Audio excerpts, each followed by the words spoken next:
अर्थसंकल्पीय अधिवेशन आजपासून मुंबईमध्ये सुरू होत आहे आणि त्याचवेळी शक्तिपीठ महामार्गाचं संयुक्त मोजणी करून रेखांकन करायचा घाट सरकारने घातलेला आहे।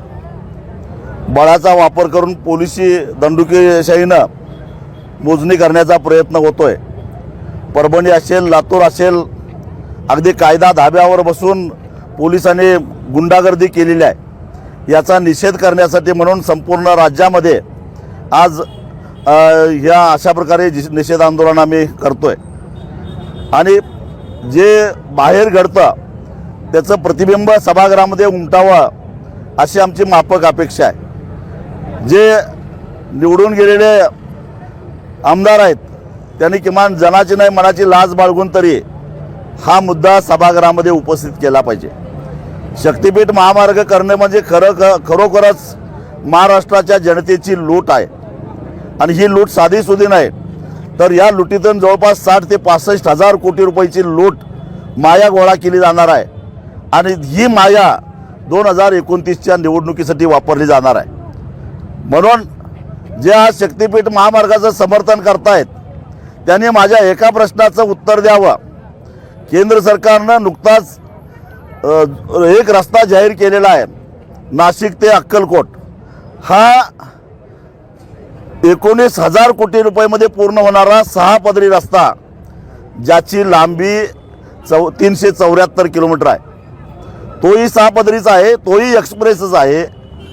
तो रस्ता जर का प्रति किलोमीटर 51 कोटीमध्ये होत असेल तर मग 1,05,000 कोटीमध्ये 803 किलोमीटर लांबीचा शक्तिपीठ महामार्ग एवढा खर्च का?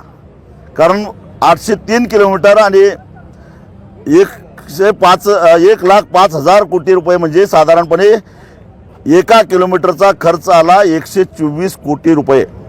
51 कोटी रुपये कुठं, 124 कोटी कुठं, म्हणजे साधारणपणे 40,000 कोटीमध्ये रस्ता पूर्ण व्हायला पाहिजे होता। तो आत्ताच 1,05,000 कोटी रुपये दाखवायला लागले आहेत आणि तो वाढत 1.5 लाख कोटीपर्यंत जायला वेळ लागणार नाही। एवढी मोठी लूट व्हायला लागलेली आहे।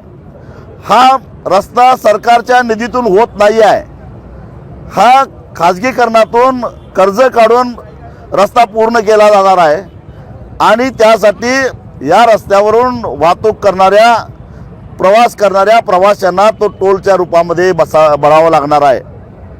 म्हणजे साधारणपणे 40,000 कोटीचा रस्ता जर का 1,05,000 कोटीमध्ये होत असेल तर 2/3 रक्कम ही या लुटीमध्ये जाणार आहे। टोलची, टोलमधला जो काही रस्ता 2/3 रक्कम आहे ती या लुटीमध्ये जाणार आहे। ही सरळ सरळ वाटमारी आहे। छत्रपती शिवाजी महाराजांचं नाव घेऊन जे काय आज सत्तेत बसले आहेत त्या शिवाजी महाराजांनी ठग पेंढाऱ्यांचा बंदोबस्त करून खऱ्या अर्थानं सुव्यवस्था या राज्यामध्ये आणलेली होती। आज हे नवे ठग पेंढारी टोलच्या माध्यमातून, खाजगी रस्त्याच्या माध्यमातून जनतेला लुटायला लागलेले आहेत आणि मग हे लुटत असताना समर्थन करणाऱ्यांना हे दिसत नाही का? याचा हिशेब सांगावा। केंद्र सरकारही त्यांचंच आहे, राज्य सरकारही त्यांचंच आहे। या दोन सरकारच्या खर्चामध्ये एवढी विसंगत का? खरं तर नाशिक अक्कलकोट रस्त्यामध्ये 4 डोंगर आडवे येतात मोठे, एक संगमनेरचा, दुसरा सिन्नरचा, तिसरा नारायणगावचा, चौथा मानखटावचा।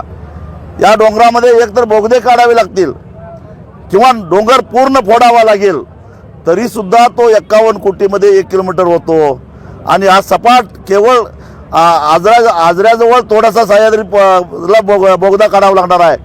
तर या 802 किलोमीटरला 124 कोटी का? या प्रश्नाचं उत्तर आम्हाला मिळालं पाहिजे। सरकारला इशारा काय देत आहे? आज काही आमदार त्याचं समर्थन करायला लागलेले आहेत।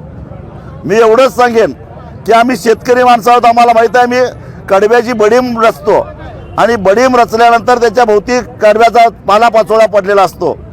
हे जे आमदार आज समर्थन करायला लागलेत मोठ्या लालसेनं, त्यांना वाटतं की बडीम जरी भरून नेली तर खाली पडलेला चगडा आपल्या वाट्याला येईल, या आशेनं ते समर्थन करायला लागलेत।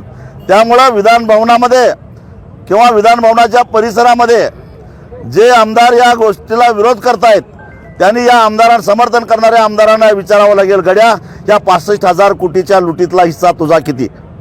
आणि या लुटीच्या हिस्स्यापायीच हे समर्थन करायला आता स्पर्धा लागलेली आहे. परंतु या महाराष्ट्रातली स्वाभिमानी जनता हे खपवून देणार नाही, ही लूट आम्ही होऊन देणार नाही, ही ठाम भूमिका आमची आहे. विरोधी पक्ष